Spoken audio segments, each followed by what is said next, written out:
जय हिंद दोस्तों। आज हम आप लोग को अध्ययन कराएंगे कोशिका, जो कि एक लंबा चैप्टर है। कोशिका क्या होती है, कोशिका कहाँ पाई जाती है, कोशिका कैसे उत्पन्न हुआ, कैसे पता चला कोशिका क्या होती है। तो देखिए, सबसे पहले कोशिका का इंग्लिश नाम होता है सेल। सेल क्या होता है? तो सेल, देखिए, सेल इंग्लिश बस नाम है और इसका टेक्निकल नाम क्या होता है? कोशिका का टेक्निकल नाम साइटो होता है। कोशिका का टेक्निकल नाम साइटो होता है। कोशिका का टेक्निकल नाम साइटो होता है। और देखिए साइटो, अब देखिए जिसके कारण इसका अध्ययन क्या कहलाता है? साइटोलॉजी कहलाता है। कोशिका का अध्ययन क्या कहलाता है? साइटोलॉजी।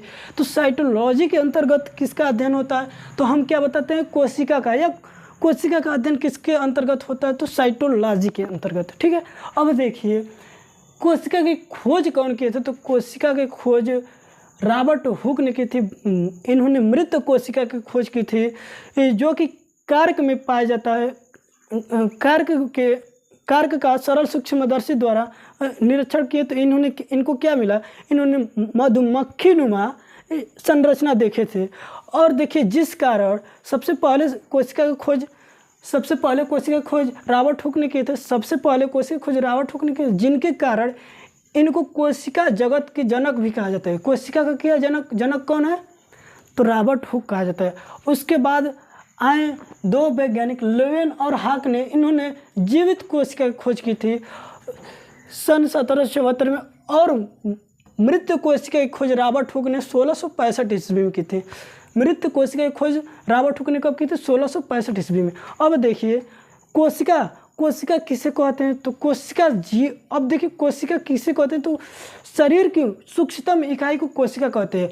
और देखिए अगर शरीर की सूक्ष्मतम इकाई पूछ दे तब तो कोशिका ठीक है। अगर शरीर के सबसे सूक्ष्मतम अंग पूछ दे तो पाइनल ग्रंथि होती है, जो क्या होती है? हम लोग के मस्तिष्क में पाई जाती है।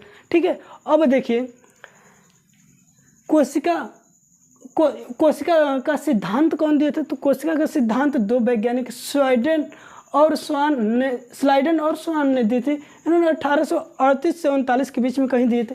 और देखिए कोशिका का सिद्धांत क्या होता है? तो कोशिका का सिद्धांत क्या है? इन्होंने बस यही बता दिया कि जो हम लोग का शरीर का स्ट्रक्चर है वो अनंत कोशिकाओं से मिलकर क्या है? बना हुआ है। और कुछ सिद्धांत नहीं दिए थे। अब देखिए मनुष्य का सबसे छोटी कोशिका क्या होती है? तो मनुष्य के अंतर्गत सबसे छोटी कोशिका पुरुष जाति में, मेल में स्पर्म के रूप में, स्पर्म या शुक्राणु के रूप में पाया जाता है।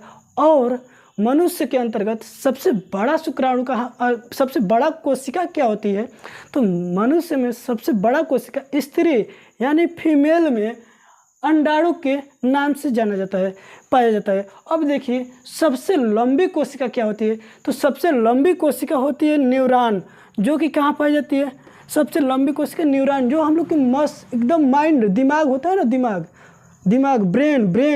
ब्रेन बोलते हैं ना, ब्रेन में उसको वो पाया जाता है। अगर न्यूरॉन की कोशिकाओं में क्या होती है कि न्यूरॉन में कोशिका विभाजन की क्षमता नहीं होती है। अब कोशिका विभाजन क्या होता है? देखिए कोशिका विभाजन का मतलब कि हम लोग का कहीं कट पिट जाता है या घाव लग जाता है, छिला उला जाता है, तो वहाँ क्या होता है? फिर धीरे धीरे सही हो जाता है, आकर मांस बैठ जाता है, जम जाता है, चाम सब लग जाता है। ये किस कारण होता है? कोशिका विभाजन का। इसका मतलब क्या होता है? कोशिका विभाजन का मतलब जो कोशिकाएं मर जाती हैं, डेड हो जाती हैं, तो उनके बगल की जो कोशिकाएं होती हैं वो अपने आप को क्या करती हैं? दो भागों में बांट लेती है। फिर वैसे ही कंटिन्यूस करते करते क्या धीरे धीरे हम लोग का घाव भर जाता है, जिस कारण क्या होता है? हम लोग का शरीर सही रहता है। पर ब्रेन में अगर कहीं चोट लग जाता है ना, ब्रेन में, तो उसके अंतर्गत कोशिका विभाजन का कार्य नहीं होता है। सीधे हम लोग कहाँ चले जाते हैं? स्वर्गवास हो जाते हैं। अब देखिए ये दुनिया का सबसे छोटी कोशिका पूछ दे, सबसे छोटी कोशिका तो माइकोप्लाज्मा कहते हैं, जो क्या फुसफुस गुहा में पाया जाता है। माइकोप्लाज्मा फुसफुस गुहा में पाया जाता है। और देखिए सबसे बड़ी कोशिका क्या होती है? तो दुनिया की सबसे बड़ी कोशिका शुतुरमुर्ग के अंडे को कहते हैं। तब तक आप लोग स्क्रीनशॉट ले लीजिए।